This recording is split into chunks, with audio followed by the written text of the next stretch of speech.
என்னுடைய ஏஜ் 63ங்க. இன்னைக்கு பார்த்தீங்கன்னாக்கா நான் வந்து ஒரு 20 வயசு எனக்கு குறைஞ்ச மாதிரி எனக்கு முகம் தெரியுது எனக்கு. என்னோட பேர் கோவர்தன். நான் சென்னையிலேருந்து பேசுகிறேன். இந்த எலிசர் மிக்ஸ் கரெக்டாக என்னை எடுத்து 7 மாதத்துக்கு மேலே ஆகுது. எடுத்து இந்த 7 மாதத்தில் எனக்கு நல்ல ரிசல்ட் எனக்கு கிடைச்சிருக்கு. முதல்ல எனக்கு வந்து கால் எரிச்சல் வந்து குறைஞ்சிச்சு. சுகருக்கு கால் எரிச்சல் குறைஞ்சது. இந்த நெஞ்சு எரிச்சல் இருக்கும்.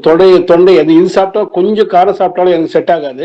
அந்த காரம் சாப்பிட்டதால நார்மலா இன்னைக்கு அதுவும் நார்மலா இருக்கு. இன்னைக்கு நல்ல தூக்கம், அருமையான தூக்கம் வருதுங்க. இந்த மாதிரி தூக்கம்லாம் பார்க்கவே முடியாதுங்க. அருமையான தூக்கம் வருது. நல்ல அந்த குரட்டை சவுண்ட்லாம் கொஞ்சம் நிறைய வந்ததுங்க. இப்பெல்லாம் கொஞ்சம் குறைஞ்சிருக்கு. அது இருக்கு, குரட்டை இருக்கு, பட் குறைஞ்சிருக்கு, கொஞ்சம் பர்சன்டேஜ் குறைஞ்சிருக்கு. அதனால கொஞ்சம் கொஞ்சமா குறைய குறைய நார்மலா வருங்க அது.